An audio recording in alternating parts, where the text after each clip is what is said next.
Hello বন্ধুরা, আজকে চলে গেছিলাম সারেঙ্গায় হরিনাম সংকীর্তনে, তাই তোমাদের সঙ্গে শেয়ার করছি। চলো, এটা হচ্ছে আদি দেবতা, এটা হচ্ছে আমার মাসিমণি। আমার মাসিমণির আজকে এখানে মানসিক আছে, সেই জন্য পুজো করে এবারে এখান থেকে দণ্ডি কাটা, ধনুচি নাচ সব কিছু তোমাদেরকে দেখাবো।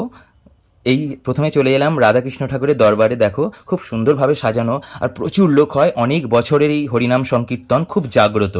তোমরা যারা যারা জানো না তারাও জেনে নাও, আর কারা কারা হরিনাম পছন্দ করো অবশ্যই জানিও কিন্তু কমেন্ট সেকশানে। খুব সুন্দরভাবে সাজানো দেখো। তখন 4টে বাজে গেছি, তখন আস্তে আস্তে ভিড় হচ্ছে, তারপরে প্রচণ্ড ভিড় হয়েছে। এই ভিডিওটার মধ্যে কিন্তু অনেক চমক আছে দেখো। তারপর আমার মাসিমণির দণ্ডি কাটা এক্ষুনি শুরু হবে। বড় পুকুর থেকে স্নান করে দণ্ডি কেটে একদম রাধাকৃষ্ণ ঠাকুরের দরবারে আসবে। হরে কৃষ্ণ কৃষ্ণ কৃষ্ণ হরে হরে, হরে রাম রাম রাম হরে হরে। হরিনাম সংকীর্তনে এই কথা না বললে তো অসম্পূর্ণ থেকে যায়, তাই না বন্ধুরা? তারপরে দেখো ধুনো পোড়ানো। ধুনো পোড়ানো কারা দেখতে ভালোবাসো অবশ্যই কিন্তু কমেন্ট সেকশানে জানিও। তারপরে দেখো এখানে ভোগের জন্য সব কিছু প্রস্তুতি চলছে, ফল ফল। আমার তো হরিনামের ভোগ খেতে খুব ভালো লাগে। তোমরা কারা কারা খেতে ভালোবাসো অবশ্যই কিন্তু কমেন্ট সেকশানে জানিও।